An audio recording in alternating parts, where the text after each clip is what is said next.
I'm so glad they brought back Traveler's Tale. Oh my god, I'm so excited for this. Who is on the roster? Okay, we got Mitsuki, of course. Okay, there's a bunch of Fontaine. Fremi, my son! Oh my god, a Neuvillette. Okay. A little bit of Sumeru as well. Oh my god, that's my baby. That's my baby!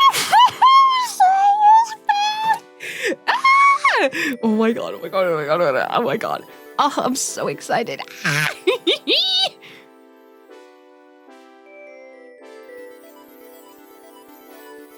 Oh my god. Of course he would be the first one I get. And of course it's the boyfriend! Okay! I promised Collei some rich mushroom soup tonight. Other than mushrooms, I still need to buy a few seasonings.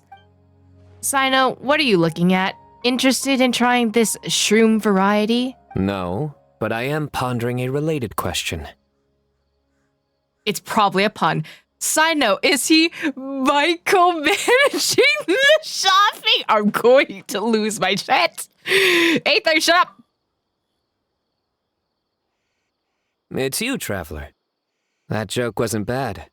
Allow me to soak it in. Ew, I heard the initial sniff. I immediately clicked. I'm so sorry. The reaction to the sniff was so visceral. What did he just say now? Myco. Not bad. I like it. Sigh no more. Aether, you've been hanging out too much with him. I'm tired of y'all's.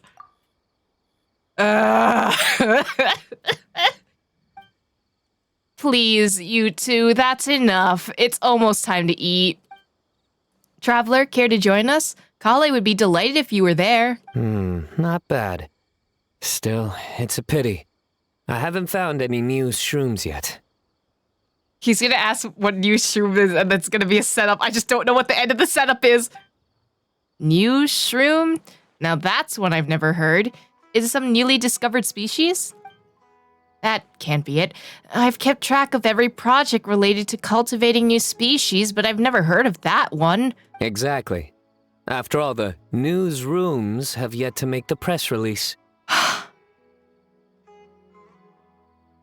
gonna lose my fucking shit. I'm gonna lose my mind. I'm gonna throw a brick at Cyno. Oh my god. Cyno, you're finishing every last drop of this soup tonight. Got it? They're embarrassing. I love them. Oh, Cyno's back here again. Why? But Tignari's not here this time. Interesting. There should be enough bark samples. Next, soil collection. What you doing? I came here to assist Tignari with collecting plant samples. He directed me to come collect bark around here. But these trees are covered in mushrooms, and I have to clear them away. It's not easy. I can't help but wonder just how these mushrooms got to that size. Environmental factors? The climate, perhaps? Is this a setup? Right. Tignari also talked about how the environmental factors influencing the growth of fungi are extremely complex and varied, each interacting with the others. Even the smallest change in one variable can greatly impact their growth process. I thought you were from Spontamod, Cyno. Since when are you this interested in Amurta's work? It's almost like your partner is an Amurta, and of course he's going to take interest in what his partner has to say. No, I've simply been pondering a question these past few days. This is going to be a setup to a fucking joke, isn't it? Do you know why fungi only grow on trees and not on grilled meat? What? Because that's what they've always done. They're all vegetarians.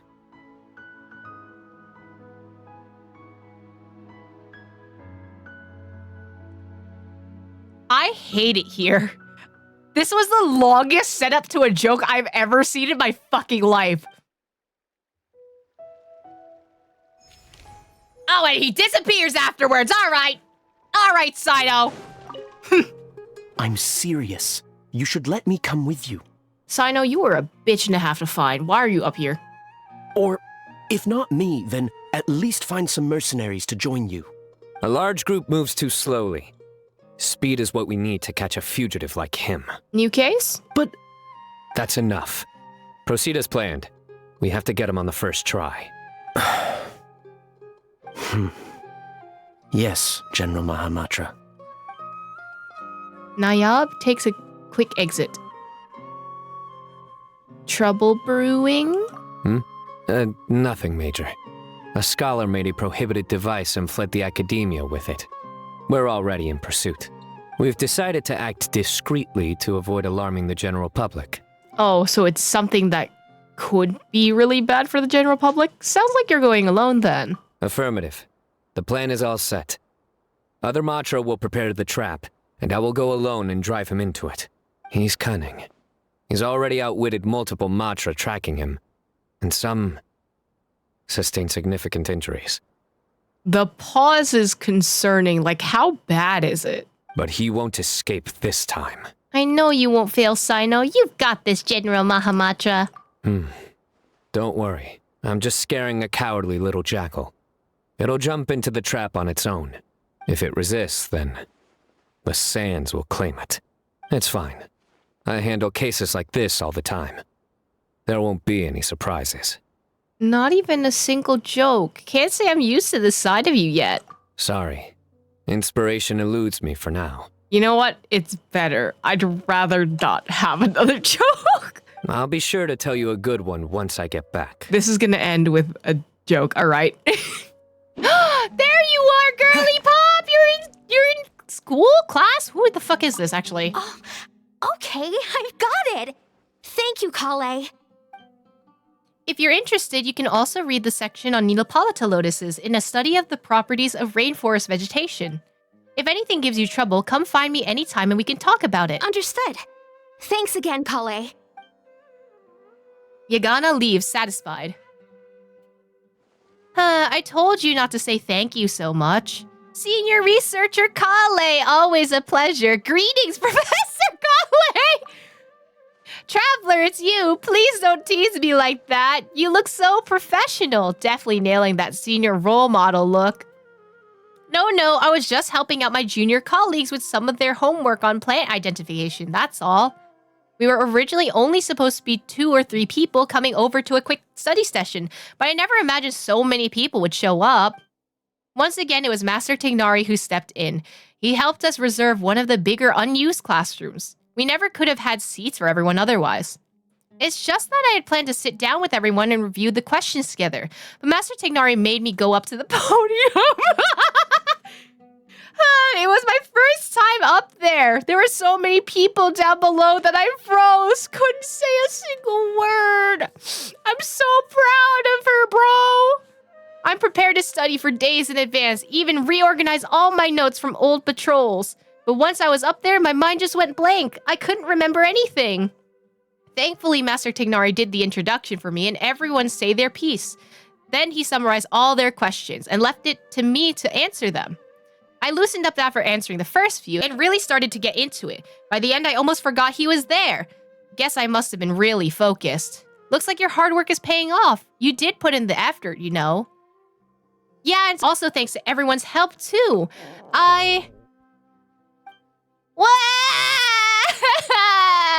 You haven't forgotten to eat, too, have you? That's right. I was just so busy today, I haven't had much to eat since this morning. I'm gonna go eat now. I still have to go be his teaching assistant later.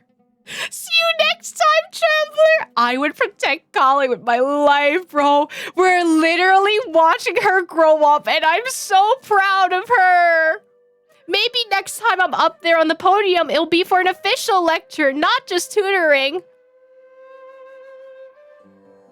I would die for Collei. I would die for her. Oh, Layla?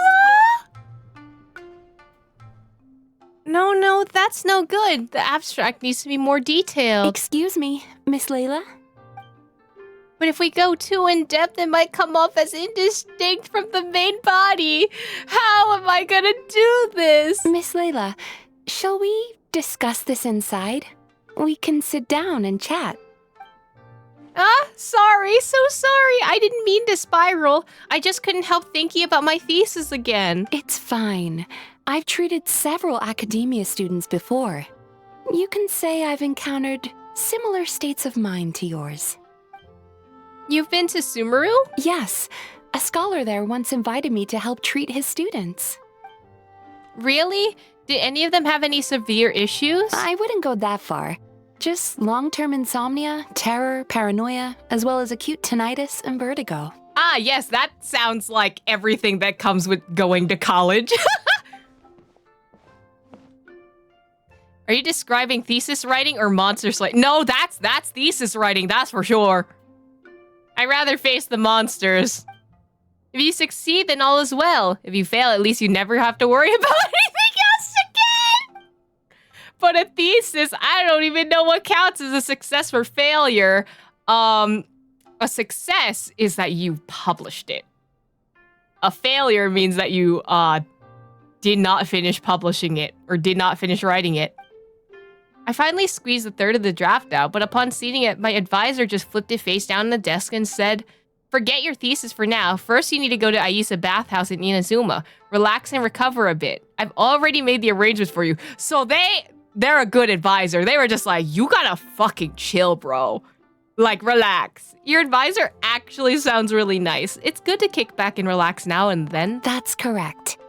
I received a letter from Miss Layla's advisor in advance, with details about her situation and a request to provide therapy for her. She is an insomniac. She is chronically paranoid. She needs help. I think it's quite likely that a mutual acquaintance shared my contact information.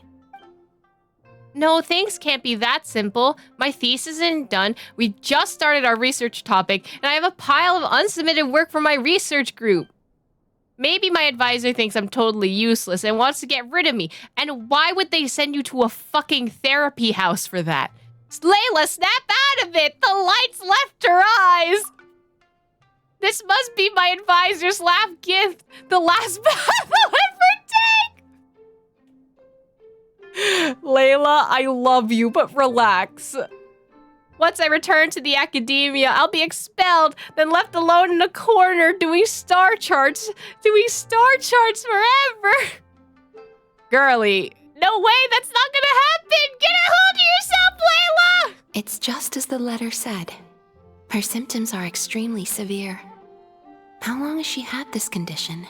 Forever! However, her advisor's letter clearly acknowledges her abilities, emphasizing constantly that she is their most outstanding student. Listen, gifted kid syndrome is a bitch, alright? Perhaps it's Layla who doesn't believe in her own abilities, thus triggering these symptoms. Evidently, a more thorough evaluation is required. Excuse me, I'm going in now. If there's any letters for me, please sign them. Why does it feel like her condition? Oh, it's real bad now. Please help her, Mitsuki. Don't worry, I will help her. In fact, I've already come up with a preliminary treatment plan. Now, time to formally begin treatment. You're Miss Layla's alternate personality, yes? Alternate personality? Don't mistake me, little Miss Yokai. I'm Layla. I'm just sleepwalking right now. You're a dream walker, Layla! Ah, no less than I expect of my dear friend traveler, an sobriquet? What the fuck does that mean? I've never seen someone use that term in my life. But also, like, are we getting answers for why Layla's like this? Besides, you know, the whole, was it bracelet, badge? Something that she had on her, like the god things that she had on her. Your personality is the opposite of Miss Layla's. Almost like a mask worn over her original personality. A mask? Oh, now that's an amusing way of putting it. How many more masks like you are there? That's a nice pose you're striking, little Miss Yokai. What would you do if I were to say more than one? My response depends on your answer, so please do so. But let me be clear, lies are of no use here. Oh my, how terrifying. But relax, I'm one of a kind. And what's more, I'm nothing as you assume. At most, I help her with homework and draw some star charts after she finally falls asleep. She's been pushing herself harder lately, piling more pressure on herself. Not that she'd admit it, but I know absolutely everything that goes on in her mind. She's clearly doing a good job, but she won't rest until she found some flaw, even if there isn't one to find. That's called imposter syndrome. Such intense introjected aggression. Does Miss Layla rarely receive positive feedback in her daily life? The opposite. Her advisor and classmates all praise her to the skies. But she ignores what she's already accomplished, fixating instead on every little imperfection or unfulfilled gap. I understand. I'll adjust her treatment plan accordingly going forward. Just a word of caution. If Miss Layla does recover, you will disappear. What? Hello? Wait, when were the terms like that, though? Is that so? Great, looking forward to it. Damn, alright. Huh? What, confused? Little Miss Yokai, I am Layla. I always have been. Rather than disappearing, it'd just be the mask being dropped. Traveler, would you mind supporting me a bit? I think she's about ready to wake.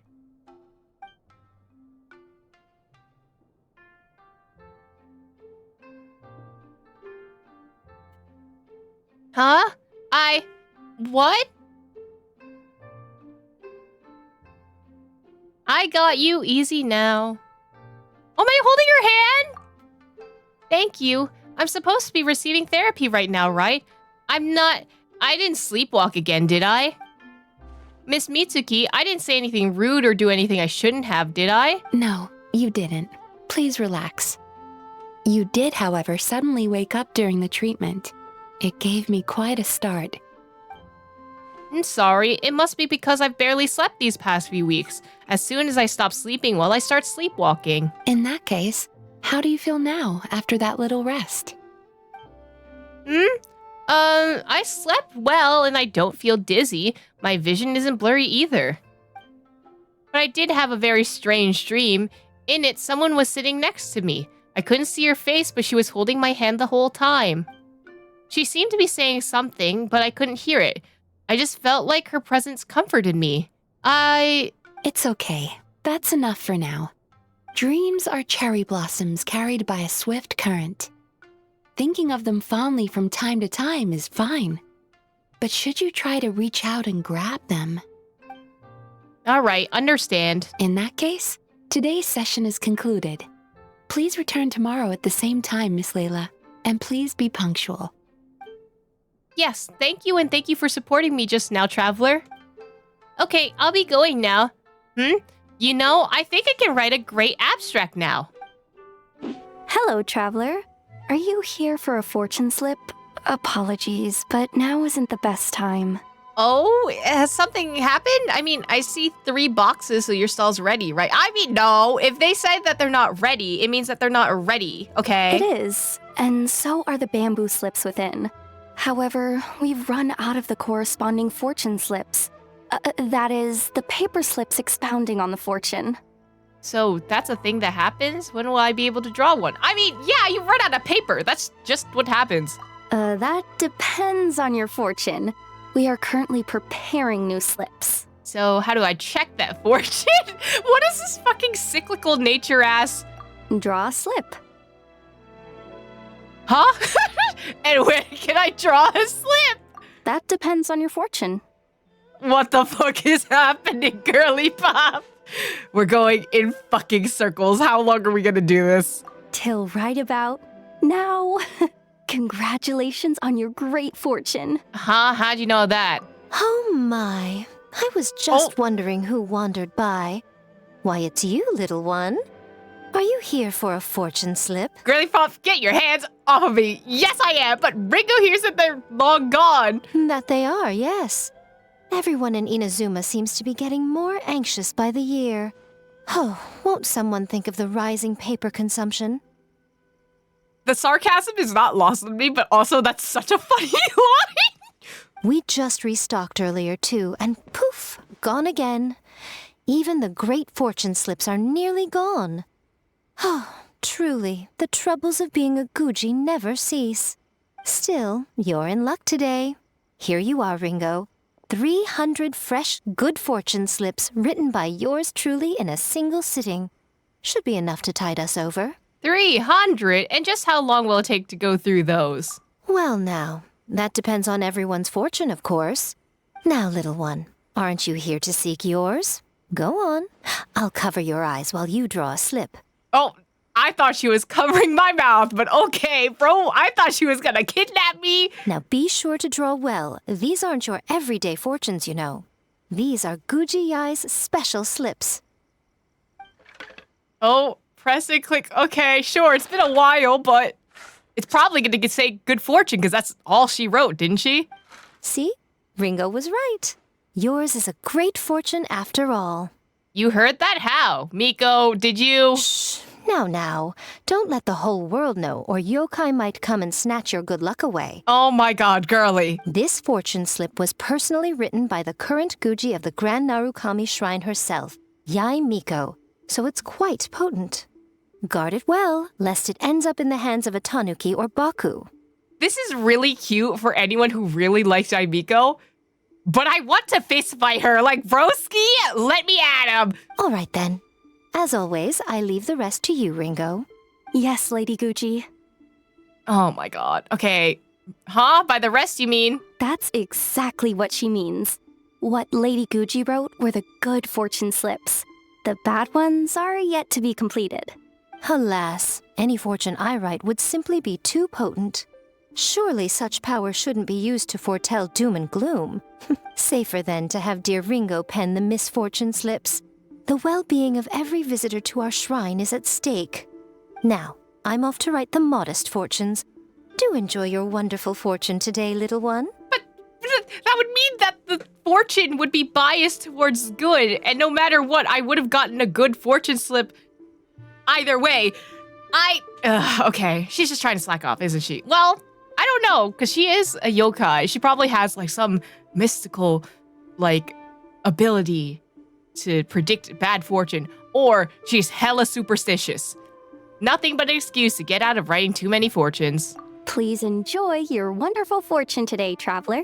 Ringo said to get the fuck out of my kitchen. Oh, it actually gives a special fortune slip. A great fortune slip written personally by Guji Yae Miko of the Narukami Shrine. It is said that, or rather, Yae Miko says that this fortune slip has some sort of special power.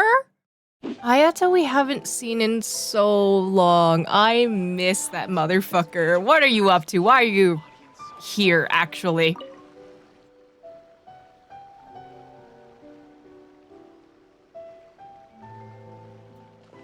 This style has a certain light-hearted charm. I believe Ayako would find it pleasing. Doing some clothing shopping, Ayato? Now, this is a fortuitous encounter, traveler. I'd previously pre-ordered a batch of fabrics from Mogura's, and they would typically be delivered to the Kamisato estate for us to make our selection. However, as I was already at Tenshukaku today for discussions with Her Excellency, the Almighty Shogun, I thought I might as well stop by and review them in person. So you choose the fabrics personally. Here I thought you'd have some of your subordinates do that for you. Were these meant for ordinary use, then they would naturally be handed to relevant staff. However, consideration for attire used in official functions begins with fabrics and colors. I often see to these personally.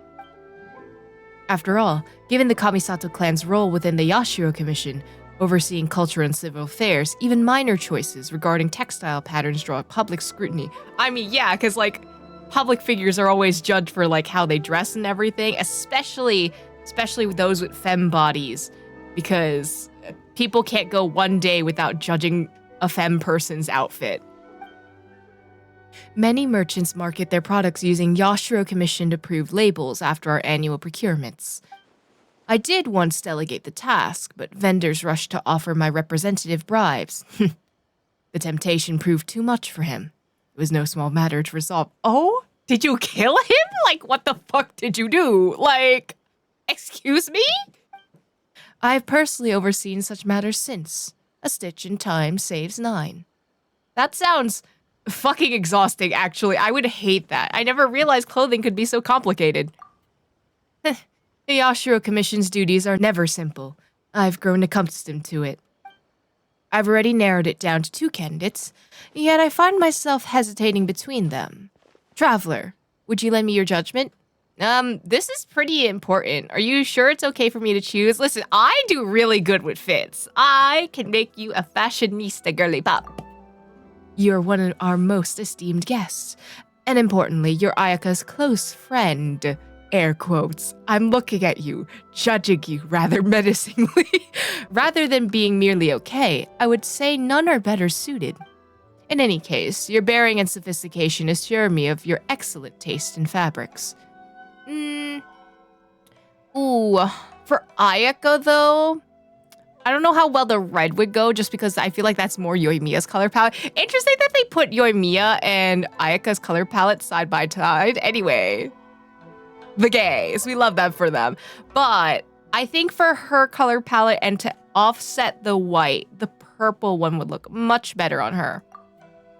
A fine choice. Excuse me, this one. Please bundle 5 bolts for delivery to the Kamisato estate. My gratitude. It was quite the dilemma. I clearly cannot pick fashion, I guess. I mean, the drip's okay. Theoretically. Ayaka definitely has better drip, though. I still have a few other matters to attend to. Once the garments are ready, please do visit our estate. I'll be there. I hope the clothes turn out beautifully. With the quality fabric you selected, their beauty is assured. Farewell for now, traveler, until our next meeting. Thoma and Shinobu! Which is to say that as long as someone passes the exam and gets domestic service provider license, they'll be able to take more repair and cleaning jobs. Oh shit, right, because she's getting the thing for Ito. That's exactly it, Miss Kuki. The Yashiro Commission is promoting training and exams for housekeeping skills to help boost employment opportunities for residents seeking work. Going to take another exam, Shinobu? Oh, hey, traveler. That's right. I'm looking into the Yashiro Commission's housekeeping training programs. I'm glad that he's keeping that up after the whole quest. Thoma says that as long as you complete a full course and pass the exam, the Yashiro Commission will issue an official license. It's a significant advantage for job seekers. I imagine that with your talent, getting the license should be a piece of cake. You flatter me, but while exams don't faze me, the rest of the Arataki gang have immense fucking skill issue. Boss's last job was to give exfoliating back scrubs at Aisa bathhouse, but he went at it a bit too hard and ended up scrubbing skin off too. Last month, Akira helped grill skewers at Shimura's, and for everyone he grilled, he ate 3. Shimura would have been in the red for the whole month if bystanders hadn't intervened. And then there's Mamoru and Genta. Ushi's not the only one who doesn't cause trouble, and that's because he doesn't need to work. Wouldn't that get them fired? Right on the money. When I asked, they all replied in perfect unison. Sorry, we got fired again. In short, aside from me, the entire Arataki gang is presently unemployed and have major skill issue. So they're living a free and unstructured lifestyle, bereft of social attachment. Pretty on brand for the Arataki gang. So, Miss Kuki, I take it that you intend to secure licenses for the gang and in doing so improve their job prospects? Yep, my thoughts exactly. But just dragging them there to take the test is probably pointless. It's better if I get the license first. Then I can go back and tutor them myself. That's much more likely to succeed. Very thorough. In that case, are you ready to enroll right now? Right now? Give me a bit. I need to go back and fetch my documents, and also give the boss a heads up. Sounds good. Once you're ready, you can find me at the Yashiro Commission to register. You can sign up at any time before I go and leave. Got it. I'll be quick. Thanks, Thoma. Shinobu strides off. What the dog doing? I have no idea. I don't know why it came up to us. Now that's someone who doesn't mess around. Been a while, traveler. What do you think? Without her, the Arataki gang would be fucking done for. You going to take a vacation, Thoma? I am. The Yashiro Commission is spearheading the domestic service training program. And once I finish assisting the others with the registration process, I plan on taking a long vacation. Lord Kamisato has already approved. I plan to head to Mondstadt to help my mother with a few things. Thoma's going back to Mondstadt? Oh my god, you're going back to Mondstadt? What's with the surprised look? I don't think I've ever shared that much about my family with you. Oh my god, this is breaking fucking news, Thoma. There's nothing special about them. My mom was born and raised in Mondstadt, and she's a Knight of Favonius? Contact between Mondstadt and Inazuma have risen through the Sakoku decree was lifted, so it's gotten easier to write. Once I got a letter from her demanding I send her Inazuma wine so she can taste what you're drinking over there. But what can possibly rival dandelion wine? Shame though, even a taste of home might be a luxury for her now. Grandmaster Varka's expedition has camped in Nodcry, and she received her orders. She's transferring over to Varka? She's already en route to join the— Oh my god! Wait! Maybe we'll meet Thoma's mom in Nodcry? It's been years since I last went back. Once I get there, I'll help sort through everything she left behind and see how much Mondstadt's changed! I'm going to cry! Given how far your travels take you, maybe we'll bump into each other there. Guys, there is a possibility of Thoma and Diluc meeting. There is a possibility, a smidgen, a 1% chance.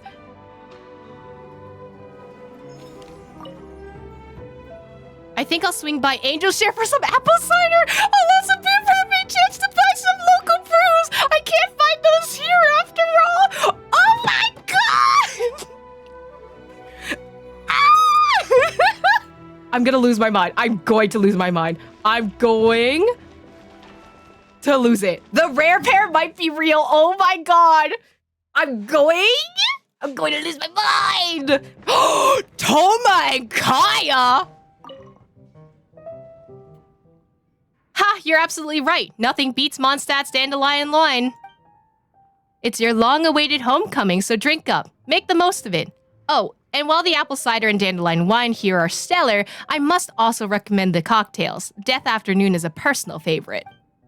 Sound advice, Sir Kaya. Let me see. Oh, Traveler, can't believe we actually did run into each other here. Welcome back to Mondstadt. I'd say being in Mondstadt agrees with you. Absolutely. The windmills, the Archon statue in the square, and Mom's favorite tavern.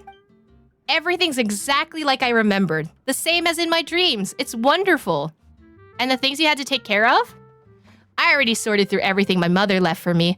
Some were important documents, others old mementos, but everything was in good shape. I also inspected and cleaned the house thoroughly. Old places that stay empty too long tend to start falling apart after all. Leaks here, cracks there. I just finished that cleanup. It took way longer than I expected. Then I thought I'd pop in for some fresh air, and that's when I bumped into Sir Kaya. Mr. Thoma, you're always welcome here. The honorary knight isn't alone in being glad to see Ulrich's son return? Is that your mom's name, I guess? I'm sure you feel the same. I'm freaking the fuck out right now. Be sure to come back when you get the chance. Thank you both. Honestly, if I hadn't run into Sir Kaya, I'd have struggled to even begin catching up on everything that's changed here. Think nothing of it. Ulrich joined the Knights of Favonius before me, and it's my pleasure to assist her family. Besides, I'm rather enjoying my time with you. Hearing a Mondstadter's first-hand account of Inazuma beats learning about it from the reports any day. If you're interested in hearing more, maybe we can exchange addresses? There's a lots of things that can't be explained in a few words over drinks. Gladly, I'll address your letters to the Knights of Favonius, and on your end, you can send them to the Yashiro Commission in Inazuma. Only half a day back home, and I've run into an old friend and met a new one who even knows my family. That's too much good fortune to not toast. Cheers. Ooh, Death Afternoon. Now that's some strong stuff. I forgot he is a weakling when it comes to alcohol. Oh dear, are you quite all right? I wish I could handle stronger liquor, but whew, I can already feel my face turning redder than a beet after just one glass. Have some non-alcoholic cider with me then. Surprising, Ulrich could drink most sailors under a table. Yeah, I remember tagging along with her to Knights of Favonius banquets. They were right here at the Angel Share.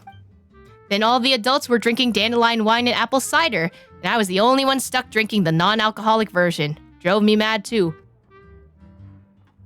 Wait, the apple cider here is alcoholic? It's that type of cider? I always thought the apple cider was the non-alcoholic version whenever they referenced it.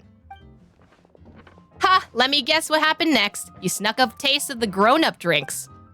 Busted. I swapped my glass with one of the adults, and I recall being seated near the kitchen. What Mondstadt kid hasn't pulled that trick at least once? D-Luke and I did something similar when we were children. D-Luke mention! D-Luke mention!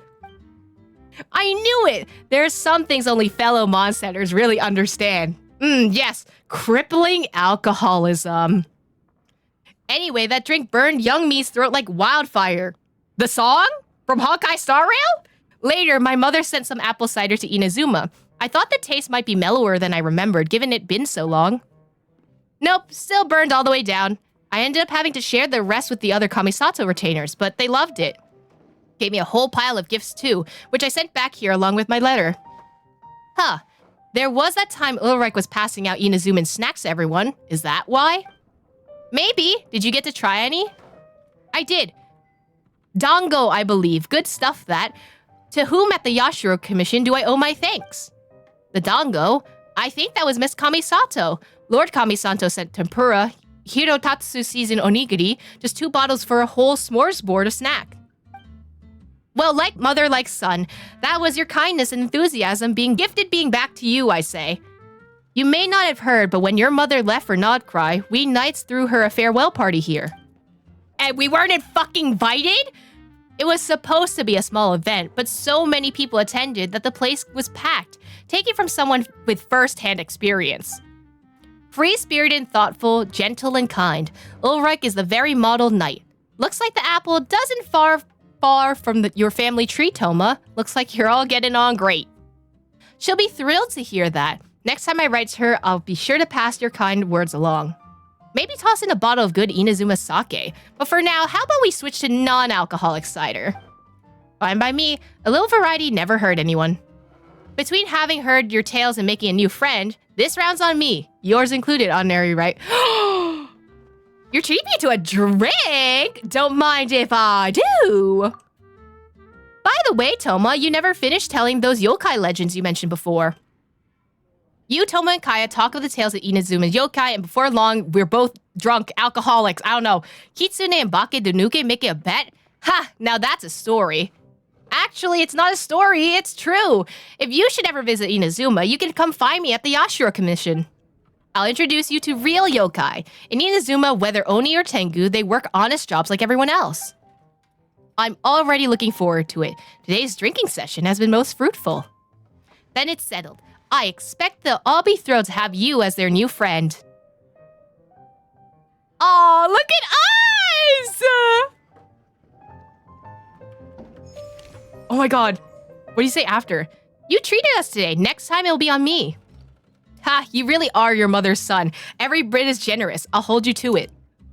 I need Thoma to meet Jean and to meet D-Luke. Please, I'm begging you, give me more D-Luke content, please. You're in the same place that Ayako was It was the Guns N' Roses event, I think, at the end of that. Okay, let's get one more clip. Yeah, those moves are perfect. Here on vacation, Dehya? Traveler, small world. I was brought on as a bodyguard for the Fontainian merchant ship recently. Oh! We docked over Maritime Harbor 2 days ago, and it'll be a while before we depart, so I figured I'd do some city sightseeing. I heard merchants raving about Fontainian clockwork mecca. Gotta say they weren't kidding. The craftsmanship's exquisite, and those dance moves? Now that's what I call elegance. I was just thinking, steps like those would be perfect for a human dancer too. You're into dancing, Dehya? Kinda? This is for my lady Dunyazar and Nilu, though. They're working on some new choreography. I've been asking around for ideas. So you gonna do a waltz with her? I was just thinking I could record these mechanical dancers and have them view the clips. Who knows, it might spark some ideas. Still, that tall one, Coppelius, right? His moves seem to require some power to pull off. Not only does he have to spin his partner around at high speed, but he also needs to lift her up. That's gonna take some serious strength. Between my lady and Nilu, who's gonna do that exactly?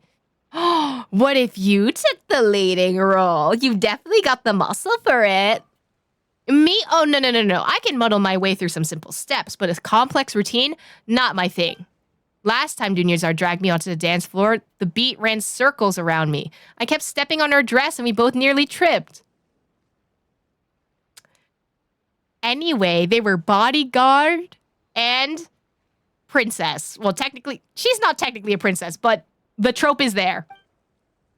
And they were roommates. During the break, she changed into a short skirt and had me follow her lead. Oh my god, she traded her dress for her! She's in love with you, Dehya! Did you have a good time? Dancing with her? Of course I liked it, but I'm just not cut out to be a dancer, no matter how you slice it. Still, if she wants to practice a dance like this, I'll just have to grit my teeth and try to take the lead. Guess I'll have Dunyarzad dig that old skirt out once I get back. Looks like it'll finally see some use again! I love them. Oh my god. Imagine Dehya and Evelyn's outfit. Oh, that'd be so cool. And they were roommates. This is my favorite thing. Lesbian girls, and they should. I'll expedite it, Chiori and but custom-made Dehya. clothes normally take longer to make. Should you leave before they're ready, I'll ship them to you via Komini Express. Understood. You have my thanks. Oh, it's nothing. You gave me very precise measurements to work with. This shouldn't take too long. Oh, and if you'd like, I can tailor dancing clothes for you as well. I mean, might as well, right, Dehya? Huh? I don't need any. I'm just buying this so I can practice with my late... Girly. I'm just buying this so I can practice with my lady. Normally, I'd never get any use out of them. Okay, Is that Dehya. so? Yet your eyes lingered on every single article of dancewear in my boutique. See, Chiori knows what the gays are up to. If I'm not wrong, you favor satin? With wave motifs and shorter hems? With ties on the wrists and sashes at the waist. Oop. Wait, what did you... That's so specific. I merely followed your gaze and made a few simple observations. So, how's about it? If you'd like your own outfit, now's the perfect time to have one made. Short on Mora. No, that's not it. I brought enough, but... Girly, come on! Get a dancing fit. So you're hesitating for other reasons. Do you have any coins with you? Huh? Yeah, I got some, but... Flip one. Heads buy, tails don't. This implies that there's non-coin options for Mora. Deciding things with a coin toss? Yeah, that's way too random. I actually... Toss it. Now. The moment you do so, you'll know what your heart wants. Dehya takes out a coin and flips it. It rotates in the air a few times before she catches it on the back of her left hand, slamming her right over it. So, heads or tails? You needn't look. If right now part of you was whispering, please be heads, it's time for you to buy yourself a new outfit. And also, Chiori will make some money out of it. Don't miss out on something you truly want because of some meaningless concerns you may have. Real. All right, boss, make me some clothes. Excellent. Step inside and you can tell me about your requirements. Over some tea, of course. Traveler, care to join us? We can take your measurements while we're at it. I want a new fit. No, Aether, you sabotaging little bitch. I want a new fit. Suit yourself. Just drop by during our normal operating hours when you'd like to place an order. I trust you know when those are by now. Ms. Dehya, this way, please. Girly, why are you just standing over... Are you investigating something? She should have been here by now. Is she skipping her coffee today? Charlotte? No way. Today's blend is her favorite flavor. She'll be here. Girl, are you stalking someone? Well, if it isn't the reporter Charlotte from the Steambird. What? You scared me half to death. Did anyone teach you not to sneak up on people? You're literally trying to spy on someone, but okay. I only called your name like a bunch of times. You did. Sorry then, I was so focused on the report and photos. I didn't hear you. Still no sign of Claude though. Oh, it's Claude. Okay, it's a friend. Is she really not coming today? Lined up an interview with her? I thought she didn't do interviews. You're not wrong, but if I can score the first interview with champion duelist who never gives interviews, it'll be another front page hit. Of course, I'd get rejected like all the other reporters if I simply marched up to her, so I decided to take a more roundabout approach to the problem by stalking her daily coffee spot. First, I worked out a complete dossier, including her usual haunts and routines. Next, I'll camp out in the spots at specific times to await the perfect chance encounter. I'm even learning how to play tabletop games so I can visit the tabletop troupe in a few days and play through a new script with them, and maybe even be the game master. If I can be the game master for a game Laurent is in, I could use the role to build up my rapport with her. Of course, I never ask inappropriate questions during a session, and I never use off-the-record statements in my reports.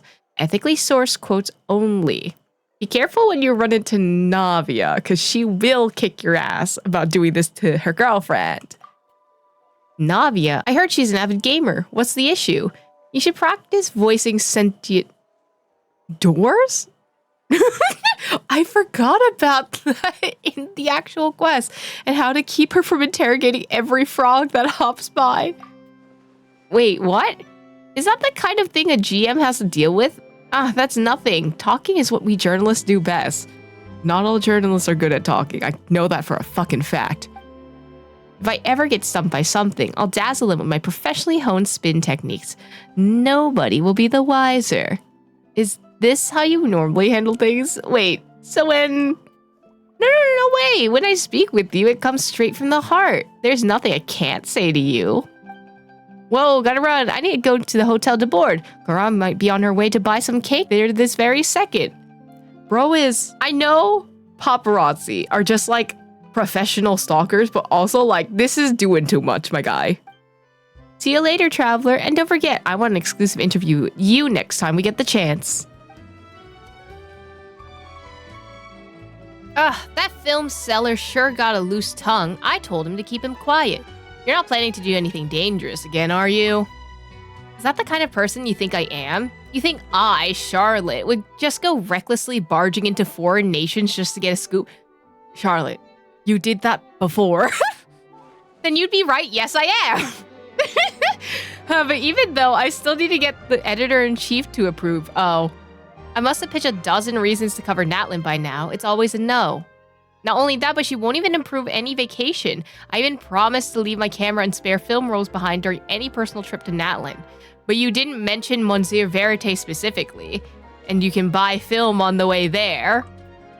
Hey, it's not like I lied to her. I might have just omitted a detail. That's still lying. That's like Zhongli's version of lying, my guy. And then the scoundrel that sold me the film went and sold me out too. Euphrasia went straight to my dad and told him to ground me for a month? Still, even if I can't go to Natlan, Nod cries fair game. I don't need them to fund the trip either. I've got plenty of savings. How much money do you have, girlie? I've also heard my dad says he knows some correspondent stationed there, so it's perfect place for a vacation with news-related perks. The Adventurer's Paradise and Elysium. It's a reputation alone is worth writing a few pieces about. Okay, I'm off to buy some supplies. I'll need some warm clothes, a whole lot of spare film, and equipment. Right, and I need to convince Mom and Pops too so that they can contact their friends over there. Otherwise, I'll need to find lodging on my own. You don't need any kind of camouflage to fit into Nod Cry. People from everywhere in all walks of life congregate there. There isn't a thing you can wear that would stand out. Huh? Really? Then I'll just wear what I've got on now. You'll freeze to death. Tactful as always. I'll make you something more suitable for the cold. Come pick it up in 2 weeks. Understood. Thanks, Shiori. It's nothing. Oh, and by the way, those gloves you were eyeing earlier, they'd clash horribly with your look. Oh, but you know what? At least Shiori is a real one, and she'd be like, listen, that shit would look ass on you. Oh, well, I was just browsing. And you won't accidentally bump into Clarand in my shop either. What? I wasn't. When she orders gloves from me, I usually have Kirara deliver them straight to her door. The only person you'll meet camping here for her is Chevreuse. Perhaps you've a taste for the Special Patrol's hospitality? Nope, not at all. Zero interest. Like I said, 2 weeks, in-store pickup. Yes, got it, and thanks. Bro was caught. Traveler, sorry to keep you waiting. If you'd like to buy something, just say so.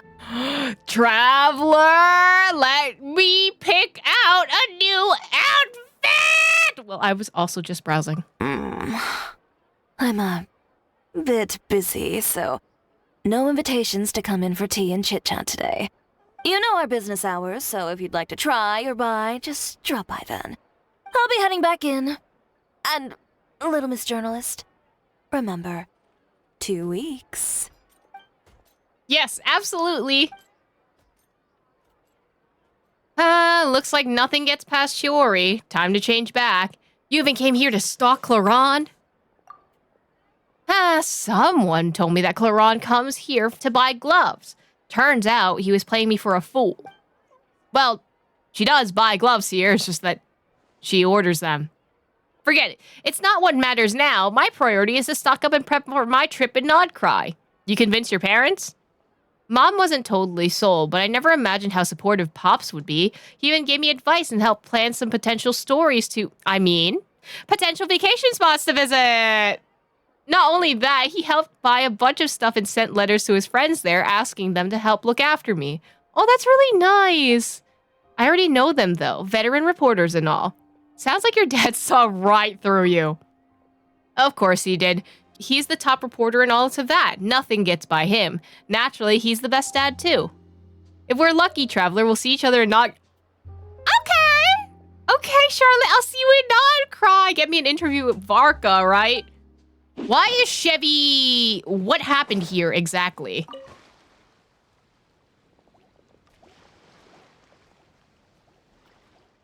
You at the front, keep moving. You at the back, catch up and keep pace. Are they training? Double time. Whoa! Are you on a run or a date? Oh, and someone's dead. Chevreuse, a bunch of stragglers have keeled over. Really?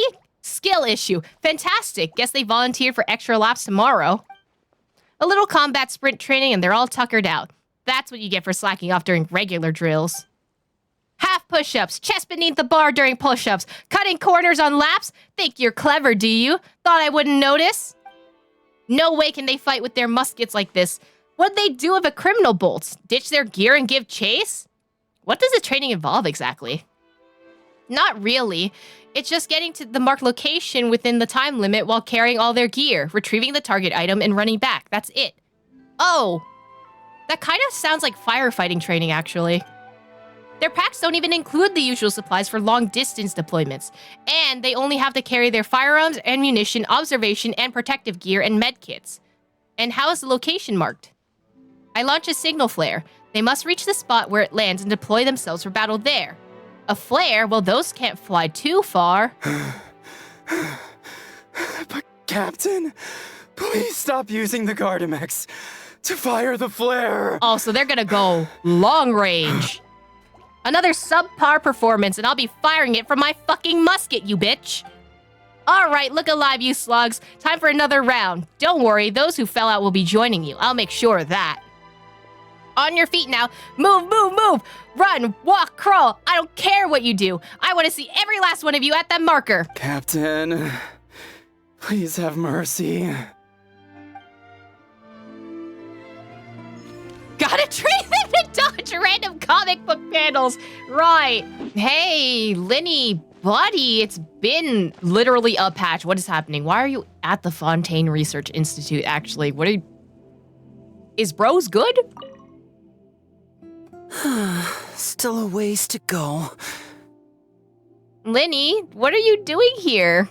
Traveler, I never imagined I'd run into you here. Seems I owe that Gus just now an apology.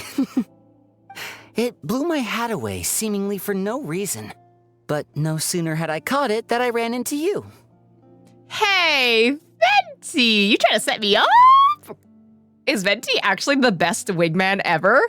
Planning a visit to the Institute, are we? Yeah, there's a researcher I'm looking for. One who's also interested in magic. He said he'd like to talk shop with me. Oh? Word is that he's invented all kinds of fantastic devices that are perfect for some truly amazing tricks. For example, he once made a miniature thermos that he kept stuffed up his sleeve.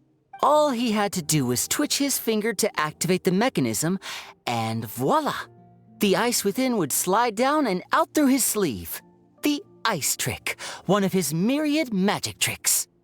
Does that really count as magic? Feels more like cheap sleight of hand. Sleight of hand is still magic, though. Of course it counts. Just think about it. You're a poor office worker sweltering behind your desk. You want nothing more than to head out and buy an ice-cold Fanta to quench your thirst. But it's just way too hot. The Fanta machine's broken and only dispenses warm Fanta, and there's no ice anywhere in the office. This is a really specific scenario. Just as you totter on the edge of despair, the colleague beside you claps their hands, and a few ice cubes suddenly appear in your cup of Fanta. Just imagine, how would you feel? I'd drink the ice Fanta first. Ah, my savior, the Archon of ice cubes. Now you get it. That's what he researches. Close-up magic for daily use. That's why I'm paying him a visit, too. I'd love to help him refine his close-quarters tricks and improve the impact of his close-up performances. I mean, yes, you can have the machinery, but I feel like the showmanship needs to be there for magic, right? After all, the most important part of magic is the performance, especially when you're up close and personal. Perform well, and the audience will be spellbound. Or I can totally steal Lyney's lines. They'll think, I need to get closer. No, closer. I must see what surprises this magician's got in store for me. What? Here, this is for you. Oh to commemorate our meeting today. A rainbow rose? For me? The one that signifies romantic feeling? Lyney! This is like the second time you did this. I'd say you're actually the greatest magician, Lyney. Thanks for playing along. You truly are the best audience I could ask for. Now, kiss, anyway. As long as you're beside me, I know even the thorny tricks will go off without a hitch. I love the Aether Lyney content. Uh-oh. Oh, would you look at the time? I'd better not keep our man waiting. See you next time. Oh my god, go on a date, please.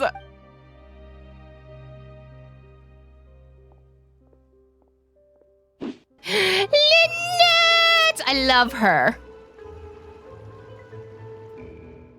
Next time, turn counterclockwise twice. Are you fixing something? The machine rumbles in resentment. Indicator lights flicker furiously. But in the end, all of them are extinguished. And then something. Good. It's fucking broken. Good? Fine, thanks. And you? What exactly are you doing? Assisting the Fleur Cassandra's residents.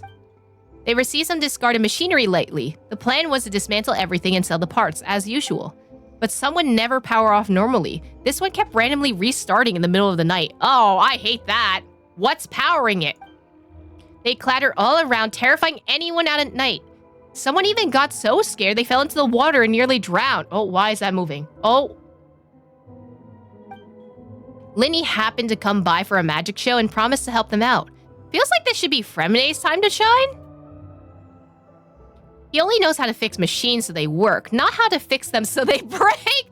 But theoretically, if you know how to fix a machine so it works, then you know what breaks it. But I do. You don't have to be so proud of it. Fix them so they break? That's a new one. Anyway, Lyney asked me to come help. He'll be bringing me a cake soon. 1 machine, 1 cake. That's a treat. I love that. 3 machines left. Excuse me. Oh my god, you're getting 3 cakes. Can you share? The reward for the next machine is a berry cake. Berry jam filling, a tart sugar syrup glaze with ladyfinger base, and decorated with mint chocolate. Ah! Can you share? I love that she's just motivated by food because me too, bro. Oh, is that my son with the blubber beast? Oh my god, I love that. I love diving too. Oh my god, are you talking to the blubber beast? I think I will cry. Girly pop. Oh my god, they're so cute. I can't get them both in shot. What the hell? Oh, I'd die for them. Hey there, Freminet. What you doing here? Oh, hey. Long time no see. I'm talking with him. With a blubber beast? Mm-hmm. It might seem odd to you. No, not in the least. May I join you? I've got a blubber beast pal too, you know? Really? I thought that was something that only happened in picture books. And what did those stories say? I'd like to hear more about those tales. All right. Then I'll share them with you. Oh. Oh, you want to hear them too? Okay, listen closely. I feel like Freminet sounds happier down here. Maybe it's because he's diving and he's not like above ground, you know, where he's like a little bit more reserved and a little bit more shy. But it's nice to hear happy Freminet.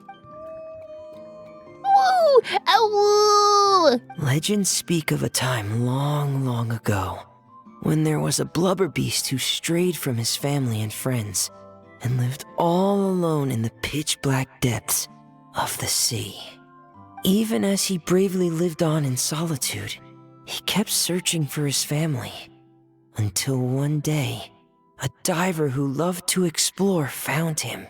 The blubber beast had never seen a human before, and was scared at first, but the diver gave him lots of food, and promised to return the next day. And just like that, they became fast friends. Every time the diver came, the blubber beast would happily dance and slap his belly, singing the songs of the blubber beasts. The diver also adored his round belly, and could never resist giving it endless belly rubs.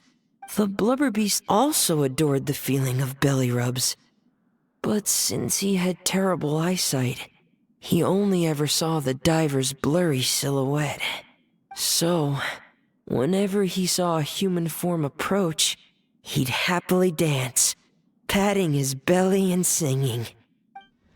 Oh, woo! Oh, woo, oh, woo! So cute, gotta give it a rub. Belly, must rub! Well, at least we're not in, like, I don't know, different... There's a few laws against, like, actually petting seals because they'll come up to humans and think that they're actually safe to be around. I think they're in, like, Florida, if I remember correctly. I'm not sure, but, like, there's, like, some law in the US that doesn't allow you to actually pet the seals. So cute. Oh, woo! Oh, woo! Good boy. Here, have some fish. I just caught them, so bon appetit. So is that how the story ends? It sounds a little bit like Berry Puff. I wish that was where the story ended, but... one day, that diver stopped coming altogether. Ah, so we're going from Disney fairy tale to Grimm's fairy tale. The blubber beast waited for a long, long time. Finally, he gathered the courage to go and look for the diver, swimming off in the direction the diver had swum off to, until he had finally reached the beach. And that's where the picture book I have ends. I don't know how the rest of the story goes. Our two friends might have... Whoa! Oh, don't be sad. It's just a story. It's not real. I think they'll be reunited soon. It'll have a happy ending. Just like what happens to me and my sibling. Yeah. I'm sure it will. Oh, woo! Oh, woo! Oh, want some more fish? Give me a second. I should still have some more. Where are you storing all that fish, actually? I wonder, just what does a blubber beast's belly feel like? You can ask for consent and, like, you know, pet it, you know? A woo? Woo! A woo! So I guess I'll go for it then? Wow. This is really something. A world removed from petting Lynette's cat. I mean, they have different type of fur, I guess. Different hairstyles. They're so cute. I'd die for them. Oh, it doesn't let me click on Blubber Beast? I cannot speaketh to the Blubber Beast, for I am not a Blubber Beast.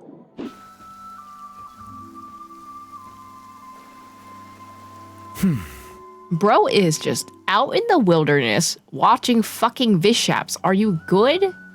Is it raining? Actually, I can't tell. Is that Neuvillette? And he is standing alone in the rain. Has something upset him? I should say hi. Don't get an opportunity like this every day. Hi. Oh, he's a little sad. He's just a little wet puppy. One little wet dragon. Oh. Ah, traveler. Hello to you as well. How have you been, buddy? I am the same as always. Thank you for your concern. Are you sure? The rain says otherwise. In a good mood, I see. Yes, you noticed. The morning paper forecasted rain here at precisely this hour. In my experience, predictions of this nature are not entirely reliable. Yet today, the downpour arrived on schedule. A stroke of luck. He just likes the little things in life. Just, the weather reported that it's gonna rain, and it rained. And he's happy about it. I would die for Neuvillette. That's wonderful. I'm glad it worked out. Thank you. Though I do realize that standing in the rain is only my personal predilection, and that most would find it odd. It would depend. I don't mind standing in the rain if I have nowhere to be, but if I need to be somewhere and it's raining, I hate that shit. I hate it. Are you certain you wish to stand here with me while it pours unceasingly? I would be anywhere where you are, buddy. It's fine. Besides, I didn't bring an umbrella. I see. Something on your mind? Yes, I recently overheard a few Melusines complaining that the weather seemed to be conspiring against them. That is very common, actually. For instance, whenever they carry an umbrella with them, hardly a single cloud shows itself. Yet when they gamble on sunshine, a downpour awaits. It's not like you can predict the weather, buddy. Naturally, I know that there is no causal relationship at work, having personally tested the theory. And, well, put simply, it didn't hold water. I know, but it's always like the coincidences when you're just like, oh, I don't need to actually go do this thing that I need to, and I can bring all this stuff without an umbrella, and then it rains. I'm definitely not talking about personal experience about having to constantly lug around tech equipment, and then it always rains whenever I have to do that, and it pisses me the fuck off anyway. Yet the fact you brought this up now makes me wonder. Perhaps today's rain arrived thanks to you. I highly doubt it. I feel like you have more control of the weather than I do. Guess I'm just awesome like that. All right, you got me. I admit it. I'm the radar god. You jest, I presume. No, I'm 100% serious. Definitely. I have the power of rain and anime and God on my side. I'd feared this squall might have soured your plans, but I'm glad it doesn't seem to have dampened the mood. The chance to stop and reflect is also an experience to be treasured. So it is. One's thoughts drift easily while standing alone in the rain. For instance, I am currently pondering how the raindrops that descend from the skies and the bubbles of air that rise from the depths broadly fall under the same category of phenomenon. Do they not? I don't think so, because air molecules that come from below are usually caused by something else creating a bubble, but rain is caused because of the whole precipitation and condensation and all that, weather cycle kind of thing. So they're two different types of mechanics, but I guess like in an artistic sort of way, like if you stretch the limits of it, the bubbles are like the rain of the water. But even then, that's like really fucking stretching it. Well, a passable joke, yes? It was supposed to be a joke. I thought it sounded profound. I took that so seriously. I thought you were trying to be philosophical. Very well. Your feedback has been noted. Okay. I am glad to have received your acknowledgement. Sir, why do you sound like every single fucking game that comes out is like, thank you for your feedback. We'll make sure to implement this soon. I am glad to have received your acknowledgement. And it suddenly turned sunny. This is your doing. Oh, I love him. It's that Nuvi and Sedine. I love them. So, you recommend Chioria Boutique's seasonal children's clothing line? Yes, Monsieur Neuvillette. Elfie often invites Kirara to Chioria Boutique to try on outfits, and they take a bunch of photos. They're all adorable too. In that case, I shall place an order. Mind if I drop in? Greetings, traveler. Hey there. Great timing. Monsieur Neuvillette added a new stop to his itinerary, and we were just discussing what kind of gifts to bring.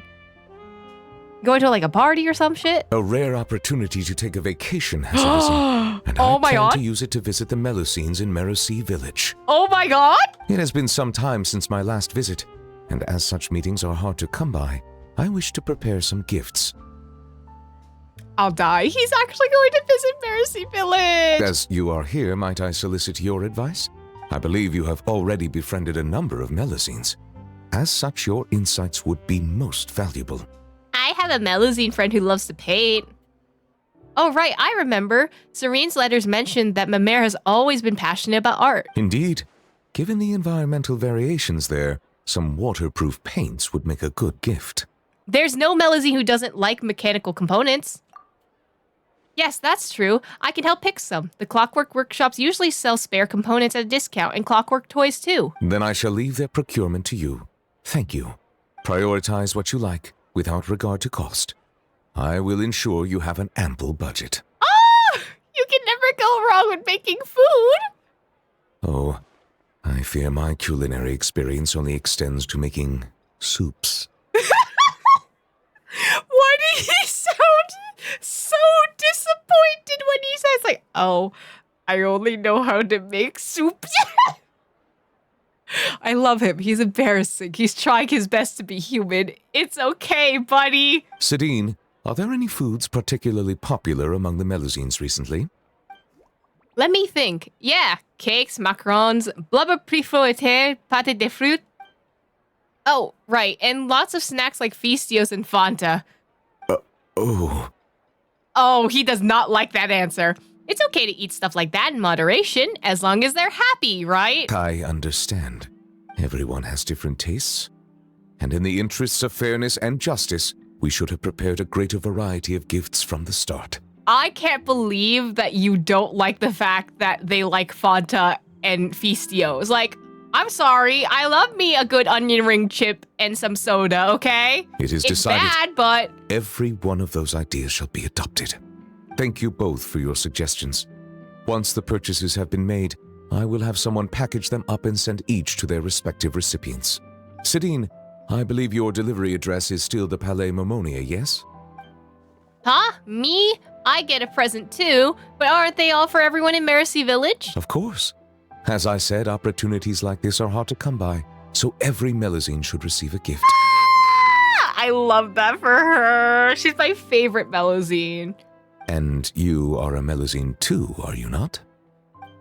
Yeah, thank you, Monsieur Neuvillette. Are you hesitating, my good sir? Monsieur Neuvillette! It's been so long. I'm really sorry. Are we late? No, I was just early. You were right on time. Oh my god, this is so cute. We're here to pick you up. The other Melusines are back in the village making you dinner. Thanks for making the journey. Today, I'll be interviewing you on behalf of Merusi Village. And Monsieur Neuvillette, please, take this flower. I just picked it for you. Oh!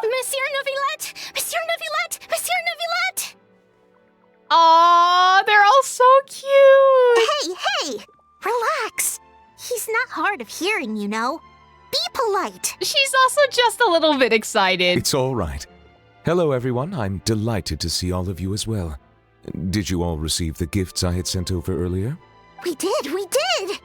Everyone loves them. Zana really liked the components you gave her, and she got you a thank you gift. Verida liked them a lot too. She used them to make a pistol. She said, I'm gonna make a gun. I like that, Melusine. I like them. That's right. I'll definitely join the Marechaussee Phantom soon. Please believe in me. Oh, she's so cute. Don't put too much pressure on yourself. The process itself is already extraordinarily meaningful. I believe you will learn and gain much. As for me, I've already hung up the skirt you got me. One day, when I'm a real journalist, I'll wear it when I give you an official interview. Don't get ahead of yourself, Lome. Monsieur Neuvillette is usually really busy. If you want to interview him, you'll have to apply first, then follow the proper procedures to make an appointment. Oh, girlie, why do you look a little sad? What are procedures? Do you mean those super amazing people at horticultural fairs who can grow anything? I've seen them! No, procedures. And they're... well, I don't know either. But that's what Sadine wrote in her letter. Listen, procedures are sometimes a bit ass, alright? Anyway, she also mentioned that there was one day when Monsieur Neuvillette was so busy, he didn't even have time to drink water.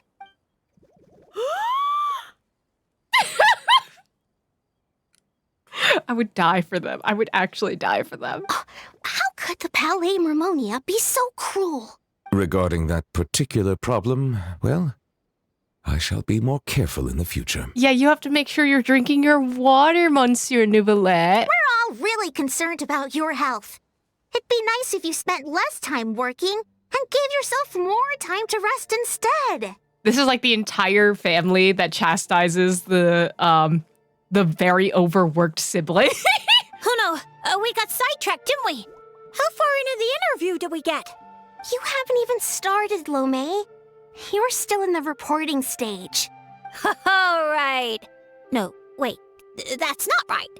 I still have a ton of questions. We'll need to find a place to sit down for a nice long talk. And don't you worry. Seren told me how tall you are and how you bumped your head the last time you squeezed into one of our homes. So I've already gone and moved all the tables and stools outside. Ha! But the ceiling doesn't change! Thank you for being so considerate. I feel much better now. I still prefer being in Mercy Village. We might bump our heads, but it's wonderful. Fontaine, too, has a number of superb places. Today I brought some water sent from Snezhnaya. Oh. Unfortunately, the long delivery time has warmed it to room temperature, and I cannot say if the taste will be affected. Then let's hurry up and drink it. It'll be super refreshing with some fresh poisson champ pie. Yeah, come on, everyone. Let's bring Monsieur Neuvillette back home pronto. Yay! They're all so cute! Come on, let's go, Monsieur Neuvillette! Look at them! I love them! Oh! I would die for them. I would die for them. Ah! Oh, hi, Kinich. 知道了，我不会让阿乔出来吓人的。Oh? 吓人？那是本圣龙的气势。哼，弱的吓人。Oh, get fucking wrecked, bro. 基尼奇，你说什么？ Kinich? 哟，哦呦呦呦！哦呦呦呦！见你，你也是来找活干的？ Oh, listen, like you aren't here too. 哎呀，可惜啊，可惜啊！厉害的赚钱的活儿已经都被本圣龙看上了，在本圣龙的。Well. 别理阿乔，旅行者。需要推荐委托的话，我可以帮忙。No, it's fine. Don't worry, I got some. 如果需要帮忙的话，尽管开口。Oh, I appreciate it, buddy. 帮忙？你可真是好心，还不如……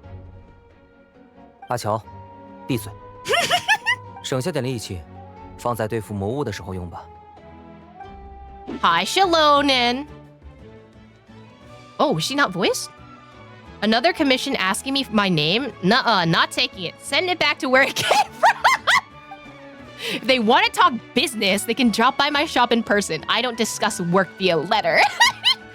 Can you really send a commission back the way it came? You have no idea how tedious business correspondence is. No, I know. I fucking hate sending emails, bro. A dozen or more letters could bounce back and forth before you can even change the dimensions of a single component. Ugh, the freelance struggle. When the actual employer is just like, actually, can we change this one thing and it's a really important thing and it's almost about to be released? It pisses me the fuck off. Anyway, I wasted more time delivering letters than I care to tally up. Anyone who's got that much time can come to the tribe and talk with me face to face. It's more efficient that way. Huh? Another letter? And they insist I open it? Seriously? Something on your mind? It's about me. Oh my god, they're so messy. She's already at my workshop waiting to discuss with me face to face. They're so messy. I love them. Mika.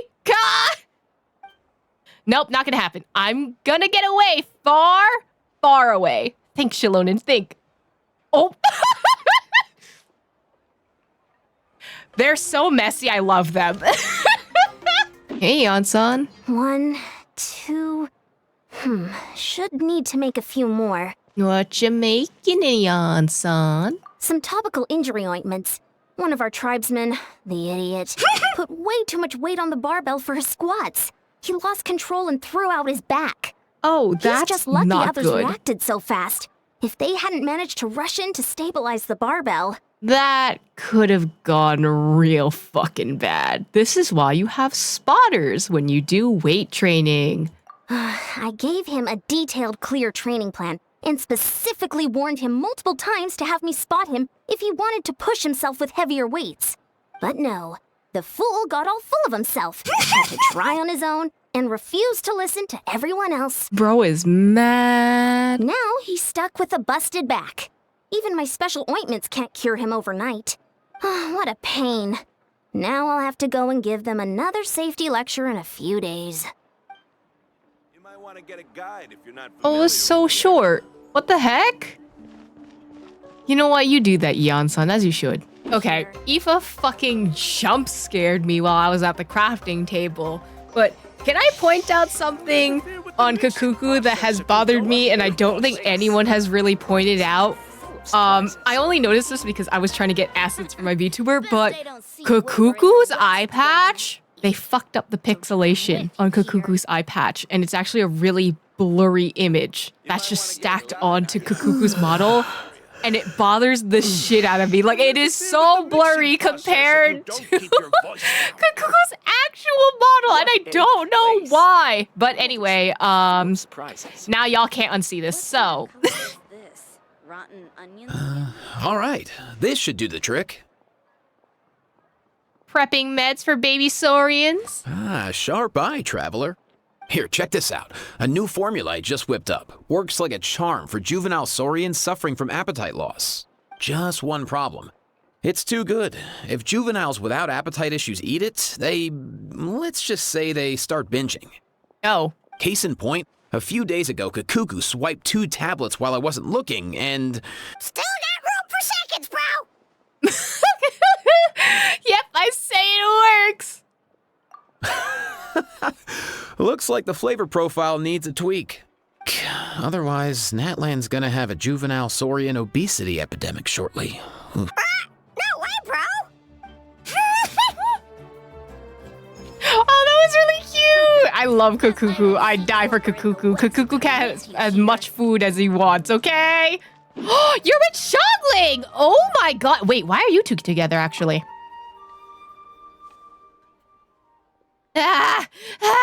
It's so hot. So it's still too much? But this dish doesn't taste any good if left cool for too long. Taste testing?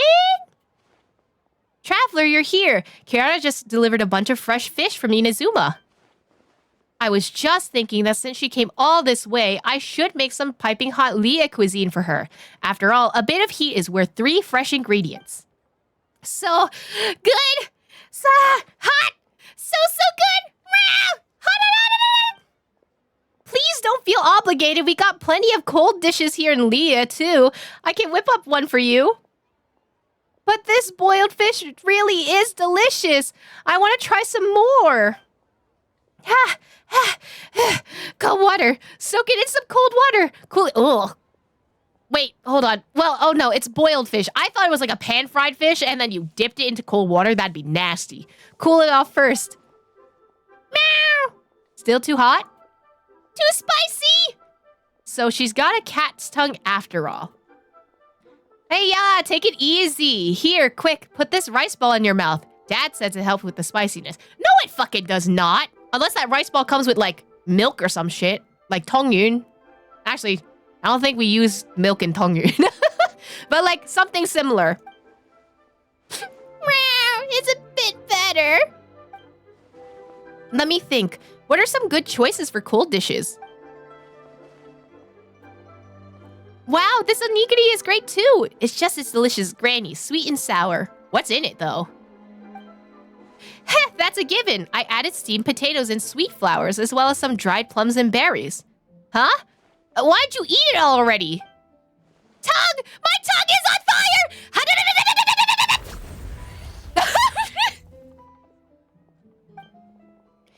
It only helps with the spiciness while it's in your mouth! Here's another, and this time, don't just scarf it down!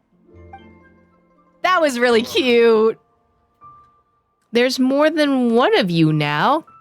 I'm stuffed, and this time my tongue was safe from being burned by heat or spice. Thanks, Chongyun. No trouble at all, miss. With a well-stocked kitchen like Xiangling's, making a bowl of noodles is nothing. See, what did I say? Told you I knew someone who makes delicious cold dishes. Huh? You're here too, Chongyun. Oh, my son. That's right, Chongyun's signature dish, cold noodles with mountain delicacies. It's just perfect for Kirara. I was passing through the area when Xiangling came up to me. She said she had something really urgent she needed my help with, so I followed her, and wound up making a bowl of noodles with some sides for Miss Kirara. When you put it like that, thanks to his condition, Chongyun can't handle hot or spicy foods either.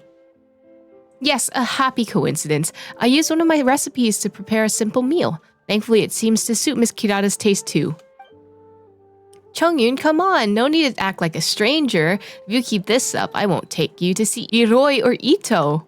Iroi and Ito? Chongyun said he's always wanted to see supernatural creatures, but for some reason he's never been able to. Ito's a full-blooded Oni, and Iroi is a proper great yokai, and it just so happens that I can make the introductions. You're technically yokai as well, so... Great yokai. Do they, Miss Kirara, what exactly are the spirit and monsters of Inazuma like? Do they ever harm people with magic? If they're really fierce, I can always ask the Lanyan from Chenyu... The Lanyan? Trademark. The Lanyan from Chenyu Vale's Lanyan clan to help. Her family's Chimen arts will definitely be able to subdue them. Right, and there's also my friend Xingqiu. His swordsmanship is top-notch and he'll definitely help. That's just the sort of noble soul he is. Chongyun, buddy, about that. Calm fucking down a second. Those two aren't the kind of supernatural creatures you're thinking of. Hey, don't get the wrong idea, Chongyun. Iroi and Ito are both good people. Good yokai. Who else could you introduce? I mean, there's the dude in jail from Ito's story quest as well. There's all the other Bakedanuke. Yae Miko is also yokai.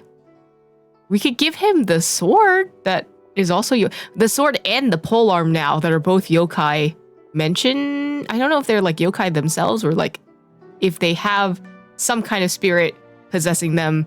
I guess that would make them yokai. I don't know where I'm going with this. Too bad he can't wield either of those. The worst, and I mean the absolute worst thing that Ito's ever done is refusing to admit he lost to a card game. He still owes me tricolor tongue over that. You sure that's the worst thing? Iroi is also nice. It's just every time I pass through Chinshu Forest, he drags me into playing hide and seek. Oh, yeah. I'd rather not do that. Huh? That's completely different from what I've read. It's almost like you should not believe all the light novels that you're reading, buddy. The books also say that everyone in Leah stands on swords while they surf through the skies. Don't believe everything you read. Until you become, I don't know, Xingqiu. I don't think this is real.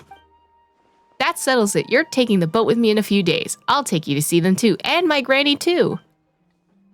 Very well, I'll start by getting ready now. Right, and I'll need to bring my yokai booklet too.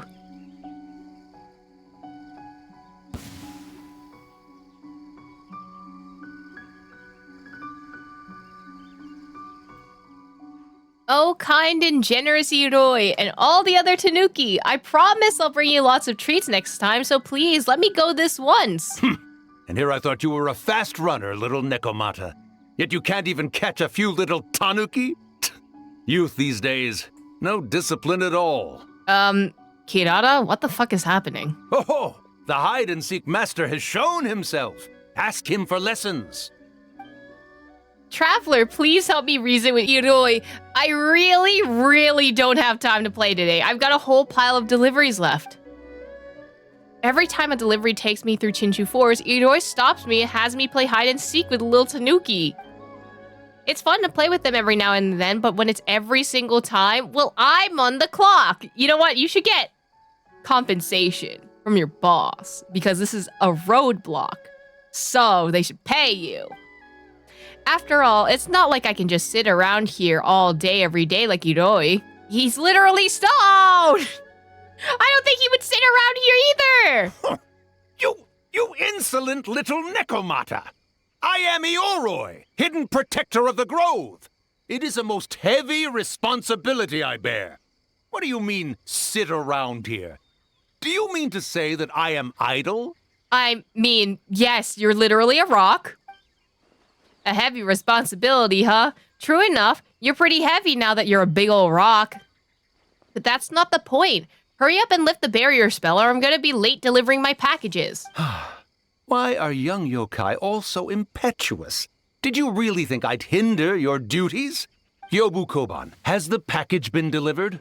Yes! Left it on the table. Huh? Wait, when did you... My pack... Girl, how did you not know the package was stolen? That's a new question. Like... I thought you were supposed to guard these packages with your life! Ha! Still so young, little yokai. I knew who the package was for the moment you set foot in my forest. And while you wandered about, had Yobu Koban go and... My delivery receipt! Oh, she's angry. I have never noticed she had claws, actually. What's wrong? Why are you suddenly radiating such intensity? My delivery receipt is stuck on top of the box! If they don't sign it, then the delivery isn't considered complete. And if they throw away the box, I may as well have never delivered the package at all. If the delivery was for nothing, then you're not getting any moss cleave next time I'm in Chinchu Forest. And once you're all overgrown, you'll just be a big dumb rock that no one can even see. Oh, she is so mad. Yeah, you come back! Yobu Koban after her! You absolutely positively must help her get that receipt thingy back. Ro does not understand anything. Hey, Joe, why the fuck are you stalking this building? Like, hello? Hey, buddy. Cross-referencing the results from the other investigations. Right. It looks like this break-in can be consolidated with the There was a break-in? Still, what kind of criminal would steal nothing after gaining entry? And just how'd they get in? Working on a new case? Oh, perfect timing, traveler. Indeed I am, and on quite the interesting one too. There's a criminal breaking into homes across the city, but they never steal anything once they're in. They just make a huge mess of the bookshelves. The residents are already on his wit's end. Is it a dog? It's probably some kind of animal. Maybe it's the raccoon that's been fucking around in my trash cans lately. Though there haven't been any material losses, no one wants invaders trapezing through their homes, so they filed a case with us. Could we be dealing with a light novel superfan gone rogue? Why is that your first reaction, though? Ha! This is already the third home this month. It's a bit much even for someone obsessed with novels. But there's one thread linking all the cases. Every victim owns a copy of a crime novel called The Flesh-Eating Tree That You Shouldn't Mess With. The what? What's even more fascinating is that the criminal's methods mirror those described in the book. The flesh-eating tree? We think it's the tree? How's the tree getting into the house? My question. Even their physical mannerisms, down to the way they walk, are similar to the book's protagonist. In cases like this, conventional wisdom dictates that we should first bring the author down to the police station for questioning. But I've got a different theory, and even the Doshin are helping me verify as we speak. Do we think it's the author? Like kind of how Shincho broke into the warehouse? Like, God, was it 2.4?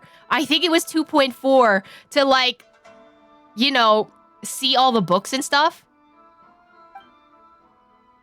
If they can find the clue I'm looking for, then I'll be able to put this puzzle together. The Doshin are already on the move, and what about Sara? Madame Kujo-Sara is leading that investigation herself. She even got all stern with me before leaving. I'll trust your judgment for now, Shikanoin, but how certain are you? And what'd you say? Right now, about 30%. If their findings align with my expectations, 60%. And in the meantime, I need to find someone. If they really exist, then the truth won't be far off. And what kind of person would that be? Someone with a motive to track down every copy of the flesh-eating tree that you shouldn't mess with. I love Heizou. I'm so glad we're having a little bit of time with him. He was the flirty one before all the flirty ones came in. Ah, and just like that, she's left. She looks like she was in pain too. Must have had to go take her medicine. So, what's it about this time? Oh, just in time, Traveler. Remember that case from before? I already cracked it. So what was it? Naturally, Madame Kujo-Sara wouldn't approve of closing a case if there was any doubt. I suppose I can tell you the whole story. You look like you might explode from curiosity otherwise. She probably won't come after me for leaking the case details. In short, the culprit was a student who frequented secondhand bookshops, too poor to buy books, and he'd just read them on sight. One day, he wrote a letter confessing his love to the girl he admired in secret and planned to slip it into her desk. But in the end, shyness got the better of him and he retrieved it unopened. Dejected, he began to head home. On the way, he wanted to crumple the letter into a ball and toss it, but couldn't bear to do that either, so he began mindlessly fanning himself with it. Just then, he passed by a secondhand bookshop. So to distract himself from his problems, he decided to head in and finish the novel he started reading a few days earlier. After finishing The Flesh-Eating Tree That You Shouldn't Mess With, he returned home, only to discover that his love letter was nowhere to be seen. Wait, he didn't leave the letter stuck inside the book, did he? Exactly. He had accidentally used his love letter as a bookmark while reading. By the time he realized his mistake and returned to retrieve it, he found that the book had already been sold. The shopkeeper couldn't recall the buyer's name. And if anyone saw that letter, the poor kid must have been driving himself crazy thinking, if anyone reads that, I'm done for. I've got to get it back no matter what. Desperate, he turned to the modus operandi he read about in that same crime novel to retrieve it. I don't know if it's because he's actually really talented due to the book's meticulous and detailed descriptions, or maybe because Inazuma's city's been so safe lately that no one bothers with basic precautions. But he succeeded. He used the criminal techniques in the book to conduct numerous break-ins and threw all of Hanamizaka into chaos. As the case was initially pretty minor, only the Doshin were assigned to the case at first, but as investigations stalled out, the public got more and more restless. So Madame Kujo-Sara assigned me to take charge. Fortunately, it wasn't too complicated, and as for the process, well, I'd say things went pretty smoothly. So how'd you catch the guy? Well, I didn't really catch him per se. When the Doshin from the station brought a copy of The Flesh-Eating Tree That You Shouldn't... Oh, you baited him. He was going on about how I gotta see for myself how good of a book that can make a criminal willing to risk it all is. And when he opened it, the letter just fell out. After reading this baffling love letter, everything clicked. So I picked a time when classes were about to finish, intercepting our little criminal on his way out. He didn't even try to run? Of course he did. He turned tail and was just about to bolt the second he saw me, so I just said, if you run, I'll show the letter to your crush's destiny. He's so devious. Oh my god. No sooner had I finished speaking that he immediately surrendered. Damn. This is the Heizou shrimps right here. Heizou, you're terrifying. Don't detectives walk the path of righteousness? It was a bluff. I never actually followed through with something that low. You might be a kid, but a crime is a crime, and crimes come with consequences. When will you learn that your actions have consequences? He'll have to take responsibility and pay all the restitution required. He's a bit too good at it. Feels like he's got a very dangerous talent. That's why I say that crime novels that romanticize crime end up desensitizing people to it. Something like this isn't really illegal, right? No harm, no foul. It's no big deal. Once ideas like that start worming into people's minds, they might unknowingly turn into fools who cross the line. Traveler, do you think like that? See, I feel like Heizou would be the type of person to be like, oh, video games make kids violent. Which I can understand why you would think that, but I don't personally agree with that. Because I don't think any reasonable person would see the things that they do in a game or a book and be like, oh, this is not a good thing that people should be doing, right? But at the same time, I know people are stupid, but I don't personally agree with that. I can tell the difference between fiction and reality, and I think more people should. Ha, really? It's okay if you do. It's only a crime if you act on such thoughts after all. Exactly, it's only if you act on them. Oh, would you look at the time? I should head back to the station. The pile of cases on my desk isn't gonna solve itself. After a debacle like this, I'm sure it won't be long before Madame Kujo takes us all on another public safety lecture tour. Let's just hope we don't have any idiot copycat criminals. Otherwise, overtime beckons. Again.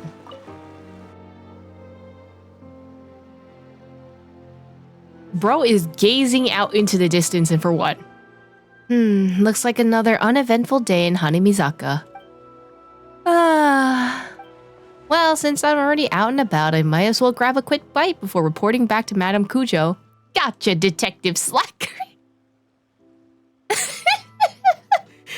Oh my god.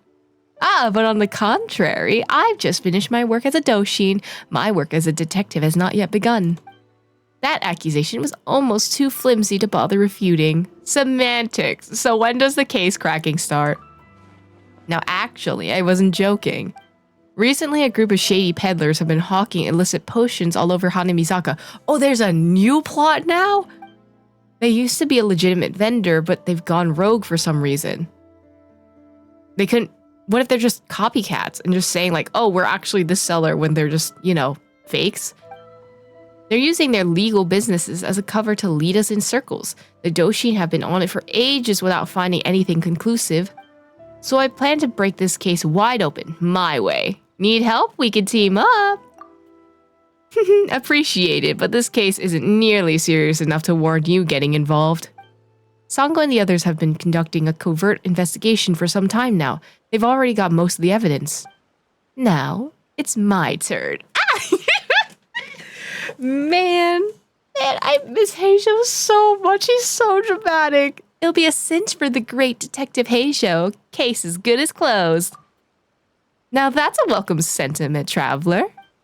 If everything does go well, I'll treat you to something tasty, promise. I immediately thought of the birthday art, but anyway.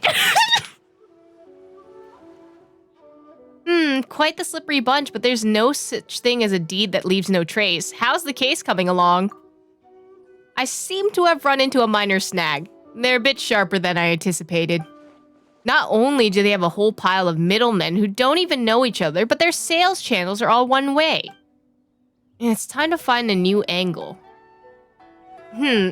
Okay, I don't know if anyone has this issue, but I've been getting Heizou's story quests multiple times, and it's just this one scene. I don't know why, but this is like the 5th time I've seen this specific cutscene for this specific quest. I'm just like, Heizou, please.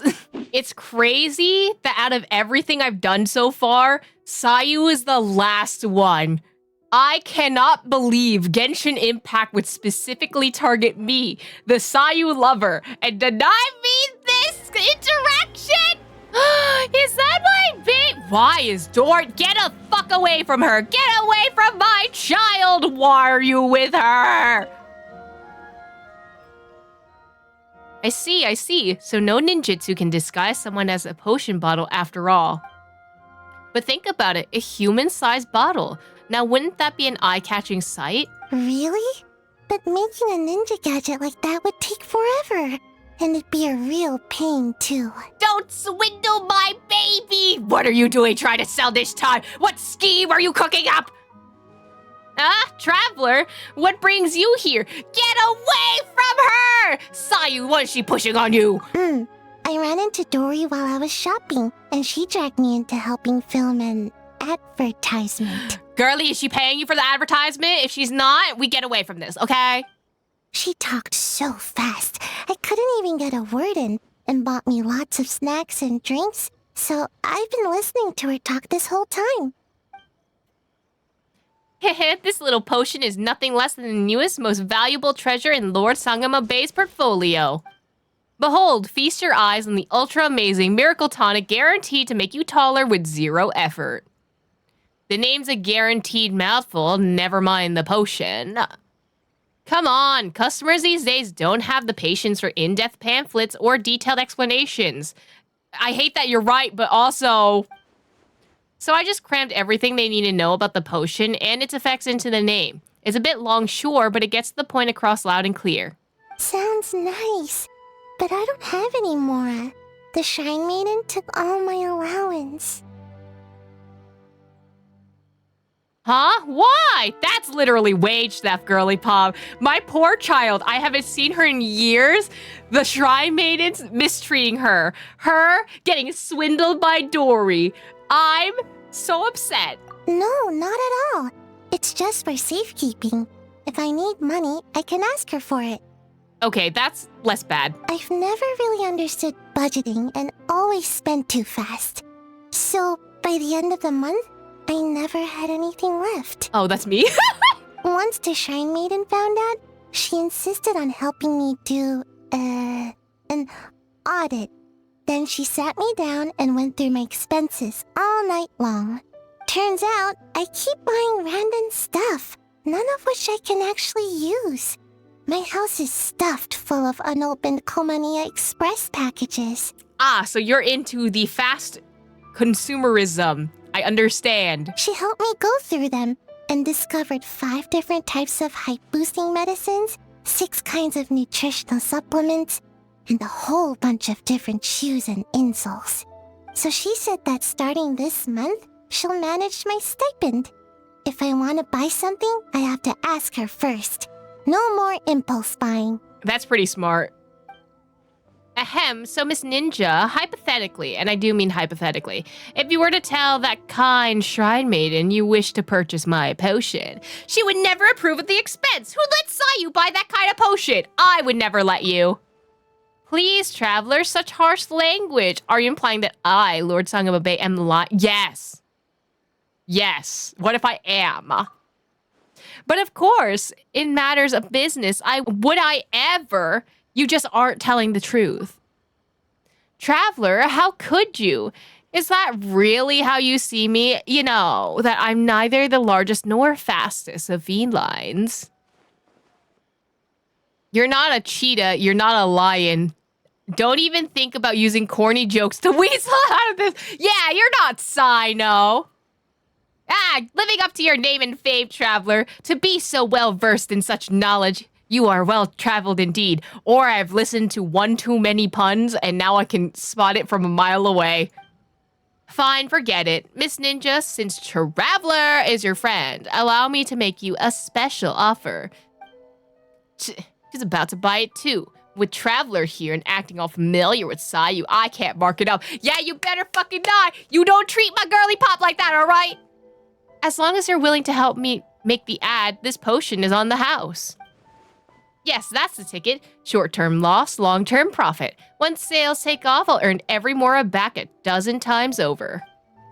During the production of the advertisement, all potions you consume shall be free of charge.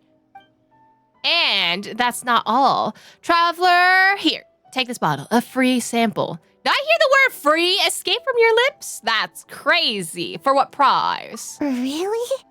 But with my height, can we really film an ad? Girlie, we can adjust the camera height. Not to worry, when it comes to making an ad, height simply isn't a problem.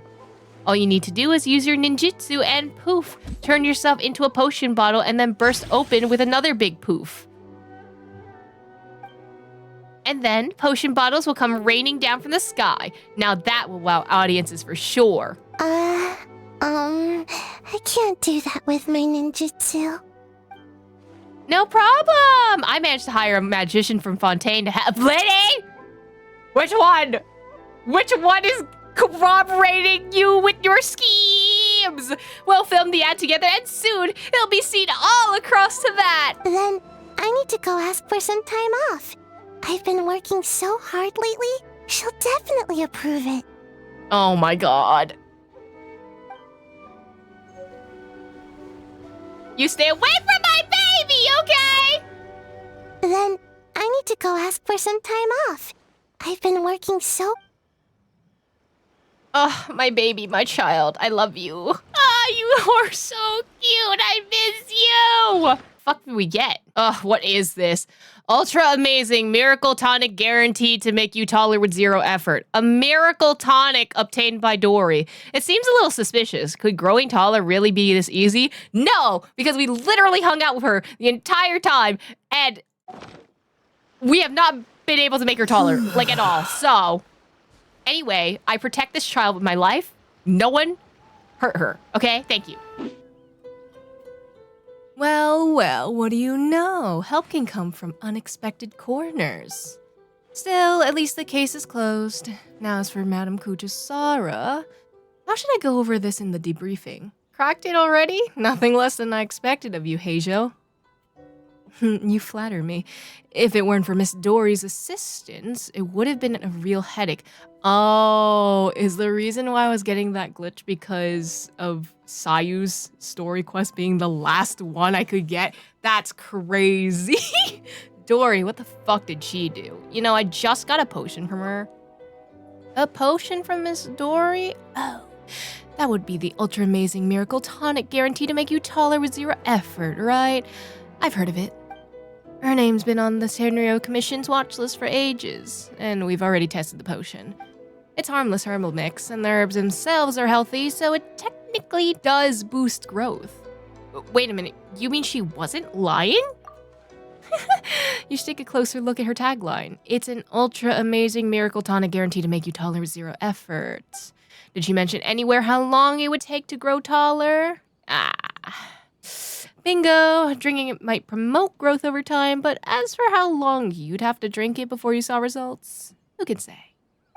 If you ask me, chugging milk would be way more effective than drinking that. Some of us are lactose intolerant, girly pop, so that's why she had such a massive banner and even hired Sayu and a magician. Exactly. From what I can tell, Miss Dory herself knows that this so-called miracle tonic is little more than a placebo. Which is why she put so much energy into hyping it up with marketing, redirecting everyone's attention right where she wanted it. Like certain video game. Anyway, now that I think about it, that's probably why she was so cooperative. Didn't even want to talk about the compensation. When you mean help, are you talking about the illicit potions case? That's the one. It was thanks to her that I finally cracked the case wide open. Back when I first asked her to help, I thought a merchant of her repute would drive a hard bargain, but she didn't ask for anything. But now I can only guess that she'd really scooped out all the syndicate's remaining legitimate channels and partners. No wonder she was so confident. No wonder why she suddenly got into the potions business. This is why I don't think she's Jeff Bezos, because I think Miko is Jeff Bezos, but some other corporate entity for sure. Well, forget it. I don't even want to try untangling the minds of merchants. But with a well-connected informant like Miss Dory around, future cases should be much easier to solve. Madame Kujo isn't listening, is she? Good thing she left. Still, look at the time. I need to get back to the station soon, or she's gonna give me an earful. Take care, traveler. Bye, Heizou.